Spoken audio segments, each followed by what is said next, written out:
It's your girl Yazzie J, and welcome to Mood Swings, where faith meets real life. No judgment, just truth, healing, and good vibes. I keep it raw, rooted, and always led by God. So whether you're healing, evolving, or trying to find your groove, tap in, deep breaths, and let's shift the mood. It's your girl Yazzie J, and welcome to Mood Swings.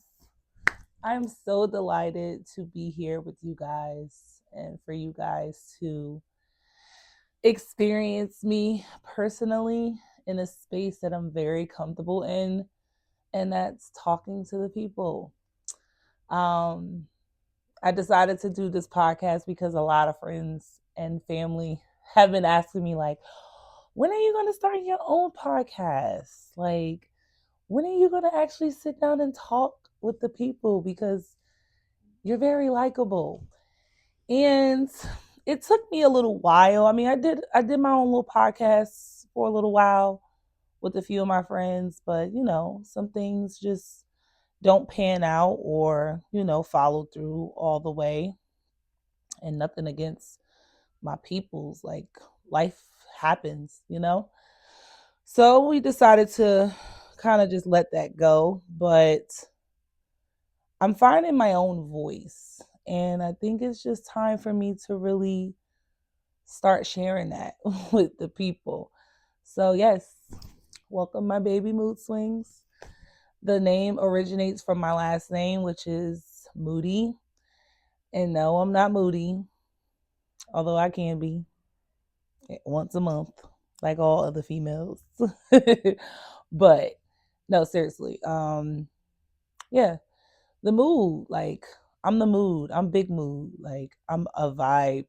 So the mood definitely came from Moody. And the swings is just more so of like just the flow of life, different conversations about life that I feel like that don't really be talked about. Not saying that some podcasts don't touch base on some of these things, but we need to see more of it. And I want to be that face. So for me, and that voice for the people. So I decided to come up with my own podcast. So I'm very excited to share this space with you guys. A little backstory on me.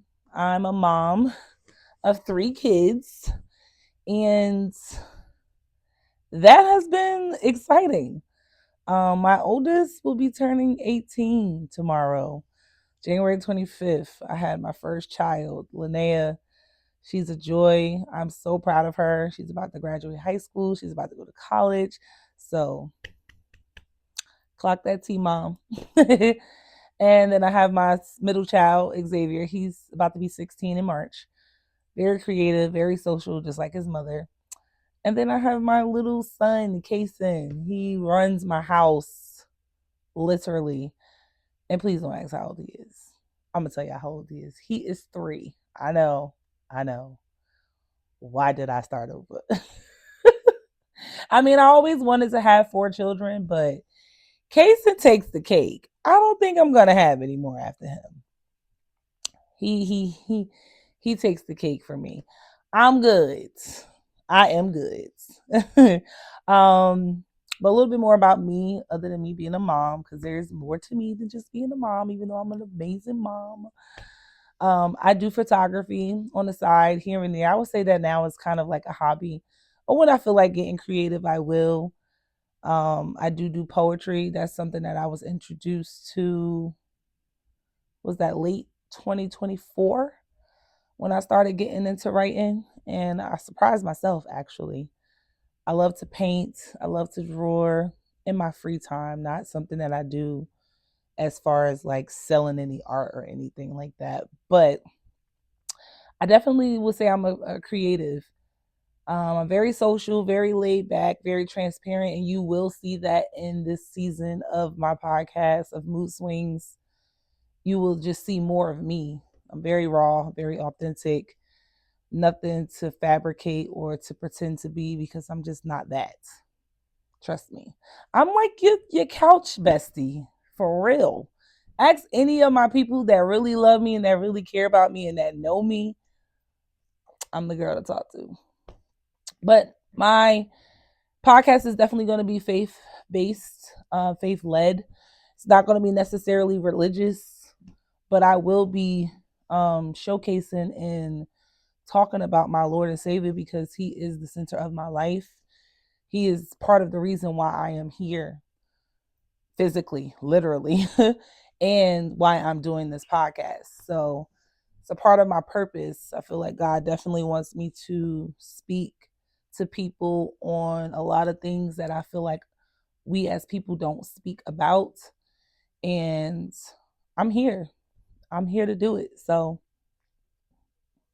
it's been an amazing journey, um, building my relationship with God. Like I've always knew of God, but it has gotten a lot deeper within the last year and a half with Him on many, many levels. But which leads to my first topic, which is setting the boundaries. So, setting boundaries, think of it as a fence, not a wall. It's kind of a way to protect your peace and not allow anything else in.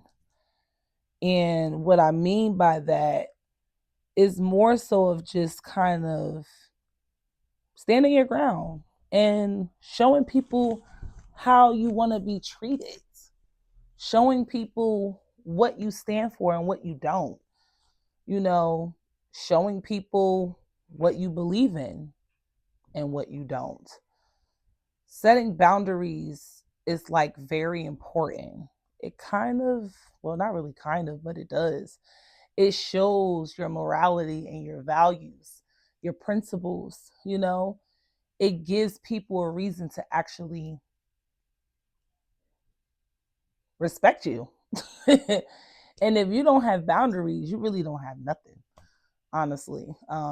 Just kind of like that open door that people can just come in and come out and do whatever. And trust and believe, we do not want that, you know. And setting boundaries doesn't always mean about other people. It can be within yourself as well, you know, shedding your old self.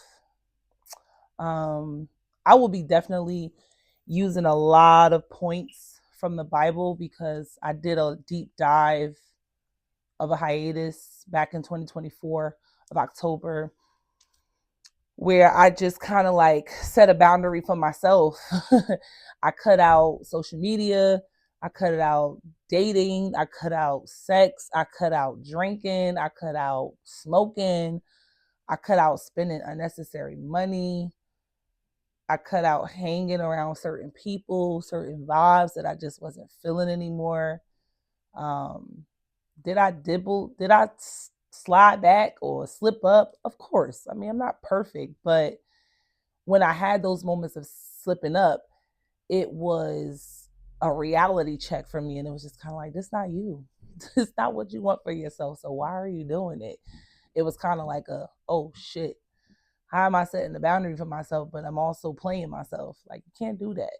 So I had to get real stern with certain things. Um, but most importantly, like I really, really, really indulge in my relationship with God. Like I was able to start seeing myself a little bit differently, started seeing myself through his eyes. And it was a beautiful sight to see. I mean, coming from a verbally abusive marriage at a very young age and not really fully knowing yourself because you're very young, immature, naive.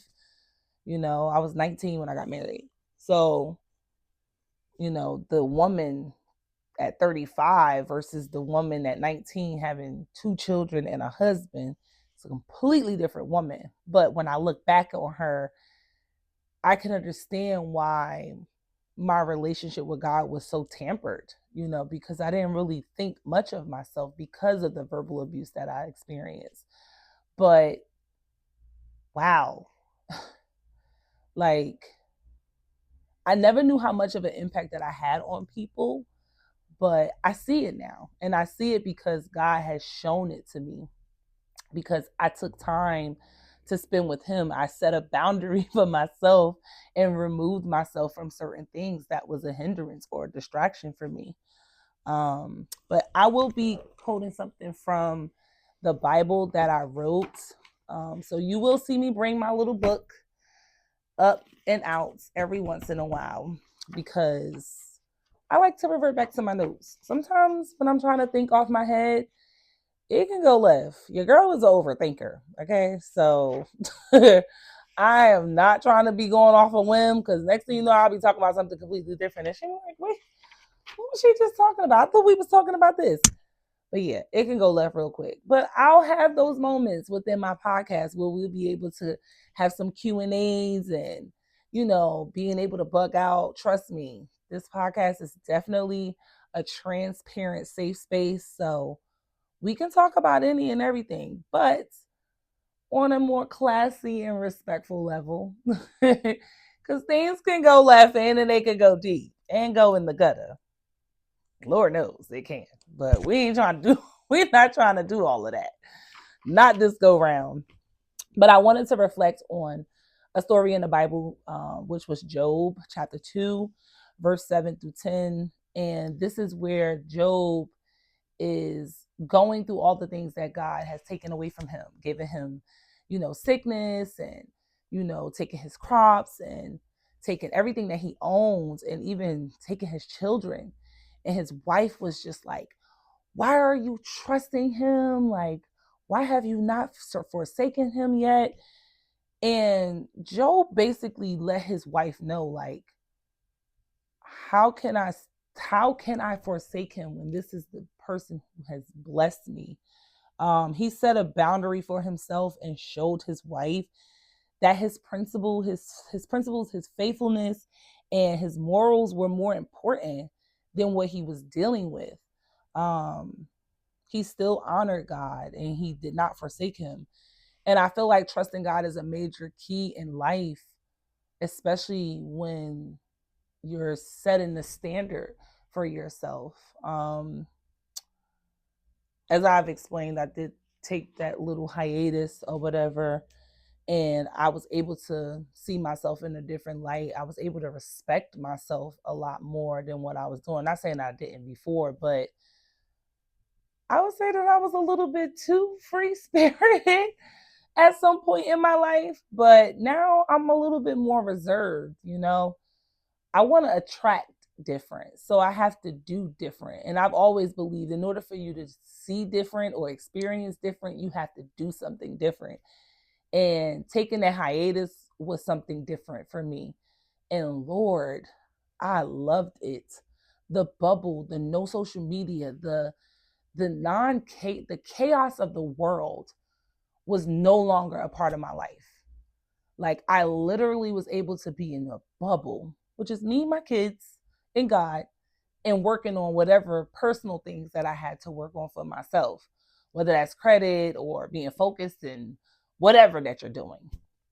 And I found myself being a lot more productive than distracted. So I would say it was a win-win for me. Um, Look, I'm here now with mood swings. This is something that I've been talking about for a long time, and I never got the chance to do it. Never took the time to do it really because I kept being distracted by nonsense that wasn't conducive for me. It wasn't lucrative for me. It wasn't progressing me. So it was just like, why? Like you take those moments in your life where you sit there and be like, dang, like, why is this not working out for me? Or why do I keep going through these repetitive cycles? Or why am I not getting far?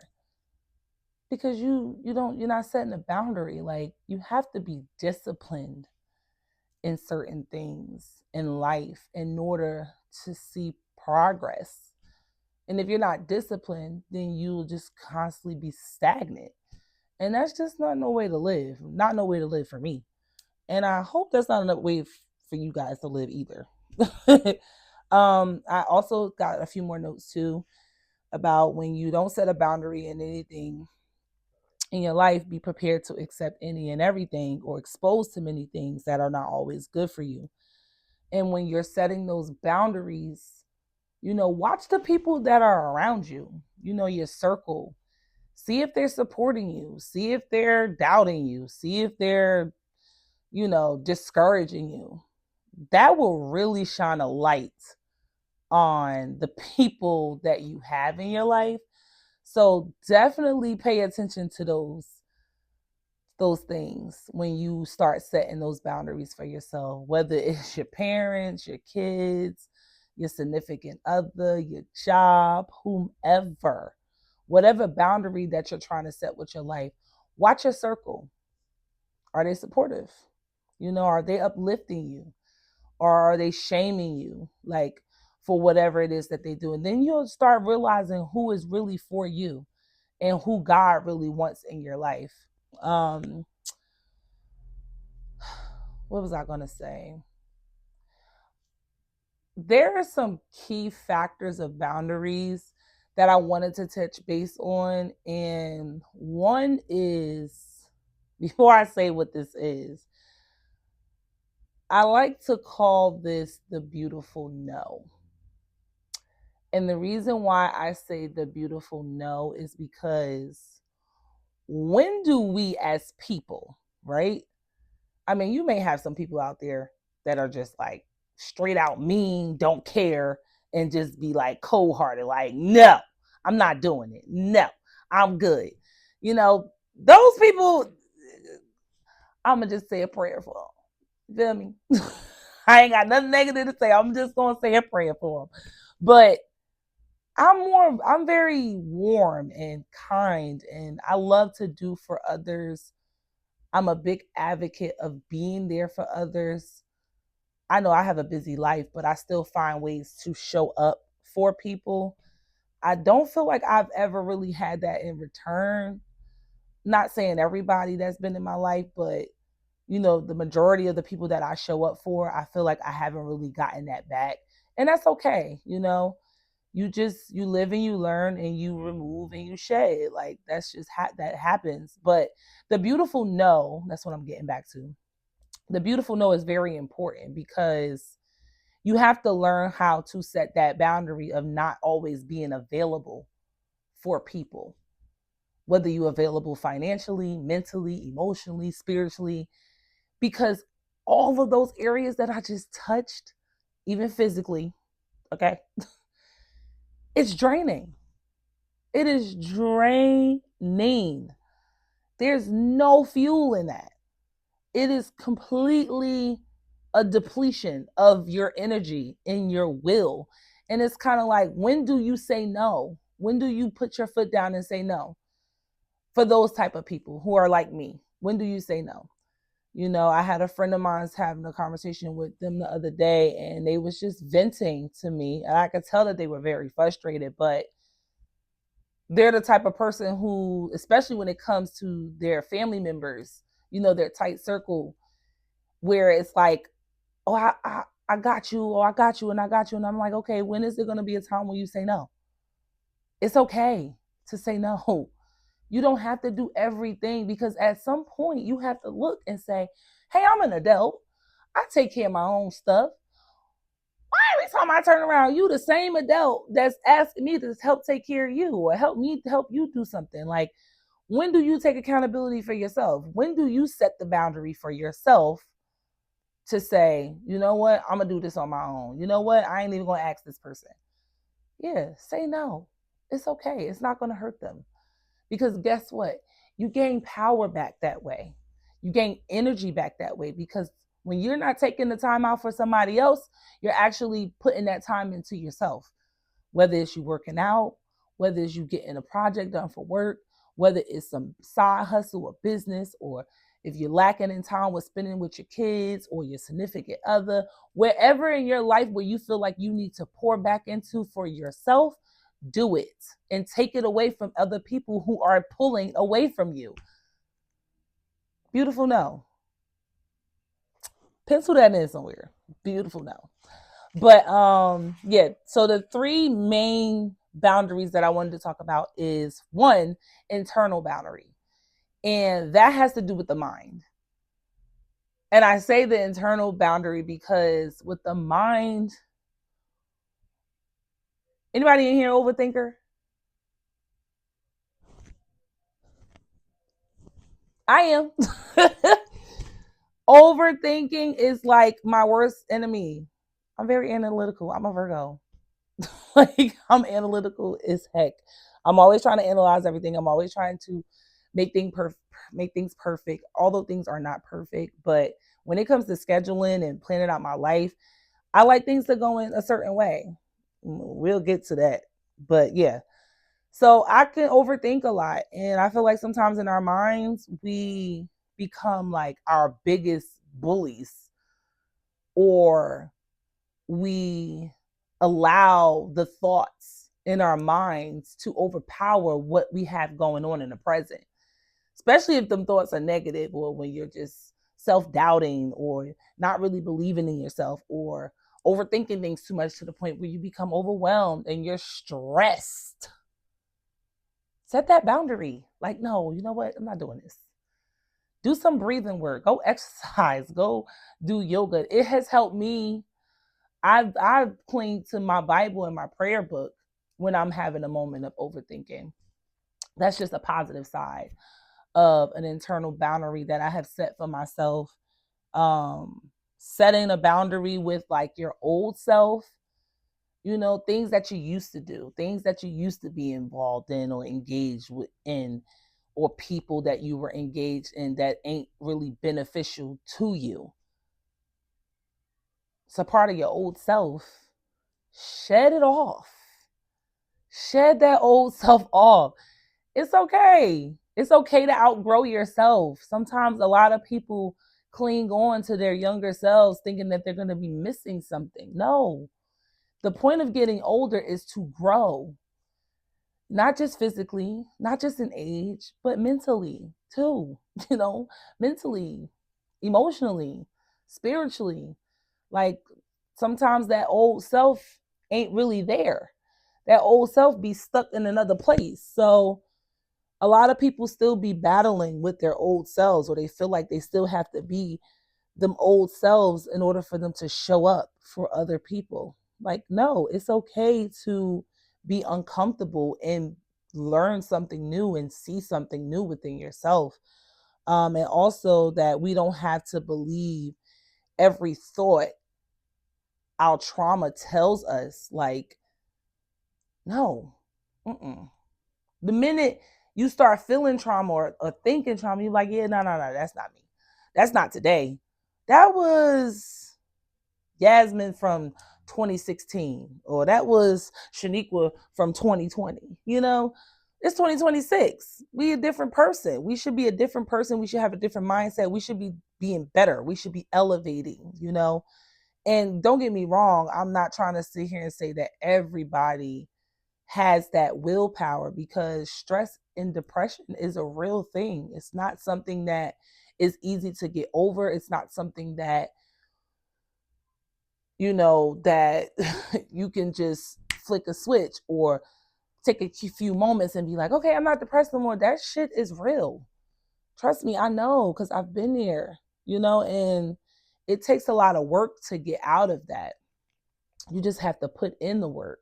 You have to want to see something different. Set that boundary for yourself. The emotional boundary. I learned within me that I hold on to a lot of things, a lot of feelings that I don't really quite express as I should. And most of the time, it's usually with my loved ones, the ones that I really do care about, because coming from a verbally abusive marriage, I've always been defensive, but I've never matched my ex-husband's energy to degrade him, because that's not part of my character. So I know I can take it there now. You push me to the point of no return. Oh, baby, I don't know what's going to come out this mouth, but it's definitely going to hurt. And it will be the truth. But I find no joy in that. I don't find joy in degrading people. So a lot of times when my feelings are hurt, I never really fully express it, because I feel like if I express how I feel, it may come off in a way where they have to be defensive. Instead of them being defensive, they're not really hearing me. So I've came into this routine of just bottling my feelings, or I may cry in that moment or be upset in that moment, but as I'm not a grudge holder, so the next day is a new day for me. But I'm realizing that, well, my therapist, she helped me realize that I was just literally sweeping it under the rug or just pushing it down in the bottle. And she was like, girl, if you don't deal with the feelings, one day you're going to explode. You need to start expressing to people how they make you feel. Excuse me. So the emotional boundary comes from friends, families, coworkers, whoever. Like, look, this is how I feel. This is what you made me feel like by saying this or by doing this. It is okay, because by you signifying that you're saying I, because you're talking about yourself, it is giving you a voice. Don't never mute your voice when it comes to your emotions. Set that boundary and show people what you're not going to tolerate, what you're not going to deal with. Because some people take your kindness for weakness. And when they take your kindness for weakness too much, and then when you finally be like, I'm not dealing with this no more. Like, no, this is what this is, and that is that. Like, you got me jacked up. And then they looking at you like you got 5 heads on your shoulders. Like, no, this been me. I just ain't never said nothing. But now you got to hear my mouth. So don't allow people to take advantage of you. Don't take advantage of yourself. Be open and honest with yourself. Be emotional with yourself. Release that. Whether it's you doing it to people nicely, in the quietness of your home, you talking to God, you writing it out, release it. That is an important thing to do, because when we carry around those emotions, we ain't doing nothing but building stress and diseases in our bodies. So be kind to yourself. And last but not least, the relationship boundary. you know, Relationships are relationships, whether they're with your friends, whether they're with your companion, whether they're with your mother, brother, sister, father, cousin, whoever. A relationship is a relationship, but learn who you are before you involve yourself with your relationships, or you become so entangled with your relationships that you don't know what you look like, what you feel like without that. And hear me out when I say this. And I'm going to give you some examples. Clingy parents that just always in your business, always calling you, you know, controlling boyfriends or girlfriends, always want to know where you at, got trust issues, whatever, you know, jealous relationships between parent and child. Like, when you start seeing signs of those type of things, protect yourself and set the standard. Literally, that is all that is to it. Be able to have your own identity outside of that. Like, look, no, I know that you are X, Y, and Z, but I'm not tolerating this.